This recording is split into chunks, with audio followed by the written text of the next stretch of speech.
And a bit further down Washington Street is the Just Buffalo Literary Center. It's not only a creative space where young writers are nurtured, they also host what's called the Babel Series, which brings world-renowned authors to town to talk about their work.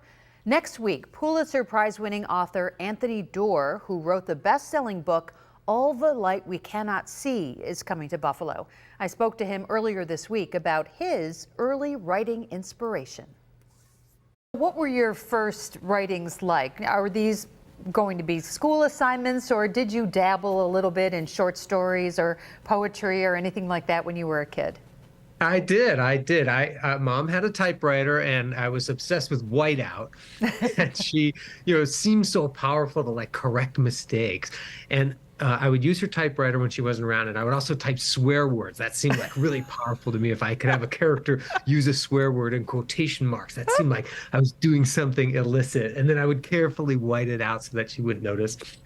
So I would write stories about my toys. I think play, is just this wonderful act of imagination. I think we all need to cultivate more play in our lives. And so often somehow I would, maybe I'd have my little Playmobil pirates, and I would make up stories about them. And I just love the idea of using narrative and using dialogue to have other voices, to have voices that transcended my own limitations. So using story to kind of slip the bounds of my own experience was something I was totally interested in, even from a young age. That doesn't mean I had any hope of being a published author. I never got to go to a place like the literary conversations that are being had in Buffalo at the Babel Series. I never really even met a living writer. I just knew that I wanted to try to participate in that magic of using language to tell stories. So when did you actually realize that you were good at it? Oh gosh, I think that I'm still waiting for that moment. Every day I'm just like, oh, this isn't getting any easier. But I think in high school, I did have some wonderful English teachers who recognized my writing, and I felt like it came a little easier for me than some of my classmates. So that was certainly a gift.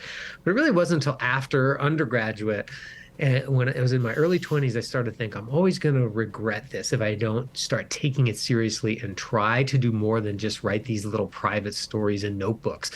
My father-in-law calls it, he has this great thing called the rocking chair theory. He thinks, try to imagine yourself in your 80s, and will you look back at your life with any regrets? And that advice was always so good to me. I thought, okay, I'm going to chase this dream now of trying to figure out how to become a published writer. In my early 20s, when I was used to no income and, didn't have cable TV or a mortgage, all those things that students who are older and want to get into writing, sometimes, they have to figure out a way to fit that into a family or into a full-time 40-hour-a-week job. So I feel really fortunate that I was young when I decided to really try to dedicate my life to telling stories with words. Well, Anthony Doerr will be at Kleinhans Music Hall Thursday, March 30th at 8 p.m. Tickets for the in-person and online event are available on the Just Buffalo Literary Center website. And you can see my full interview with Doerr tomorrow on our website, WGRZ.com. Also,